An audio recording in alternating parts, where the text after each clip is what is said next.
अपना मिथिलांचल में कहावत है कि आयद में घी आ अंत में दही, तई भोजन के भोजन कही।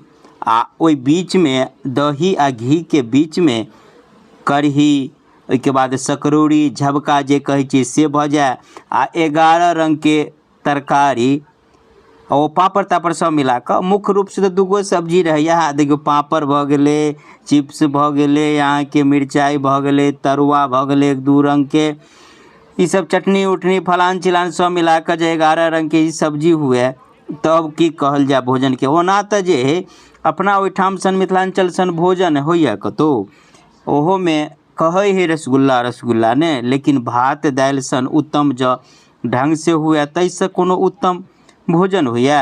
आ लबका लबका धनिक सब स्टैंडर्ड सब बफ खड़े खड़े वाला खेनाइ वाला करिए। आब देखियो तऽ इत्मीनान से बैठ कऽ आब 11 रंग के तरुआ तरकारी ई सब झबका, ई जे है से बड़ी कढ़ी दही ई सब एतेक जे होइ छै। अच्छा एतेक सब्जी रहै छै, दोहरा कऽ लै के हिम्मत होइए, लेकिन किछु महापुरुष सब तैयो जे है से दोहरा कऽ सब्जी लै है।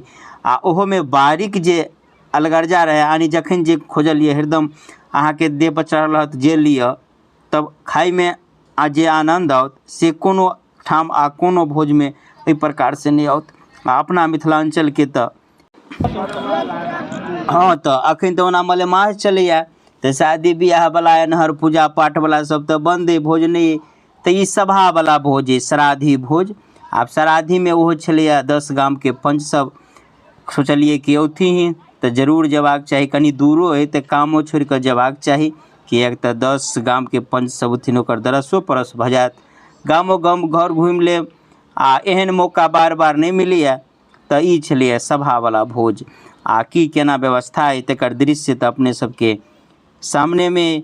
आ जे प्रथा अपनाबे देखियो, ई कर्ता सब जे छथि तीनू भाई से बीच में भोज के बीच से गुजरे छे, तेना जे है से अपना सबके ओ बना देल गेल है प्रथा, तो ओहि हिसाब से एकरा पूरा करा। देखियो यह आबि गेलै झबका सकरौड़ी जकरा से कहै छी, कते खायब। एहिके पहिले जे है से बड़ी कढ़ी जे है से सेहो आयल छलैया, तऽ बड़ी खाओ कि ओते रंग के तरुआ खाओ। देखियो सुपारियो बटेलैया, आब ओना सुपारी कोई खाइए लेकिन बटेलैया, तो आब तो खाई के रहे तो लबका छौड़ा सब है गुटका खा लिया, पुरनो सब खा लिया गुटका चिबैया, सुपारी के खाए। ओना पुरना परंपरा के हिसाब से सुपारियो जे है बटेलिए, खाई के है तहाँ सुपारियो खाओ।